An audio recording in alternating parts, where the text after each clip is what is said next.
Bwana Yesu asifiwe, mtu wa Mungu. Kwa majina naitwa Ronald Osodo Malaki, ni kiongozi wa mawasiliano kwa ngazi ya TUCASA kwa jimbo letu la South Nyanza. Na jambo moja la kukushirikisha, na kabla sijasema hili, naomba nikueleze jambo moja.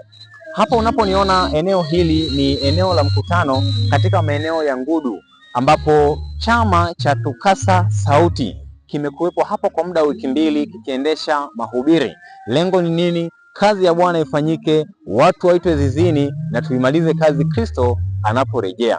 Sasa mbele yetu ukiangalia kwa uzuri, kuna gari hili tumekuwa nalo leo tangu asubuhi. Tumeshinda nalo hapa na tumelikodi kwa gharama nyingi sana kwa ajili ya kutuleta sisi, lakini linatusubiria tumalize mkutano turejee nalo katika jiji letu la Mwanza. Sasa ndipo tunaikumbuka njozi ambayo chama cha TUCASA South Nyanza imekuwa nalo kurahisisha kazi ya utume, hasa kwetu sisi wenyewe kwa kujinunulia gari hili kwa ajili ya utume katika South Nyanza Conference. Sasa gari hili limekuwa msaada, tumelitumia kuja huku Ngudu kwa umbali huo mrefu, lakini pia tumetumia gari hili kwenda katika kisima cha ubatizo pamoja na wabatizwa, limeturejeza.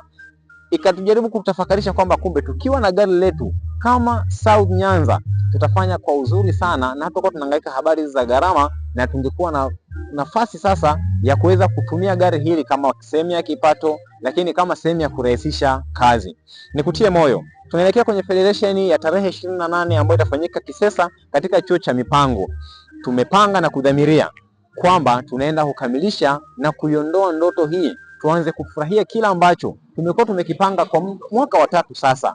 Kila mmoja aanze kufurahia gari liwepo, kazi ya Mungu ikafanyike. Tuepushe hizi gharama, tuanze kuingiza faida, tutoke kwenye kuomesana michango tu, tuanze kufaidi kila ambacho tunakifanya. Nikutie moyo, mtu wa Mungu, jiandae na jipange kwamba katika sadaka yako ya kukamilisha goli, kamilisha kwa uaminifu, ili tunapofanya na kukamilisha jambo hili, na wewe ukae miongoni mwa watu ambao watajivunia mibaraka ya kuifanya kazi ya Mungu kwa moyo. Jipange kutoa kwa uaminifu, tukamalize kazi hii. Nikusihi wewe mwana TUCASA, wewe mchungaji, wewe mdau, na mtu yote ambaye umefikiwa na ombi la kutoa mchango wako, toa kama unafanya kwa Bwana, kazi ya Mungu ikakamilike, ili Kristo azidi kutukuzwa katika South Nyanza. Mungu akubariki sana unapopanga kufanya kwa uaminifu. Barikiwa sana.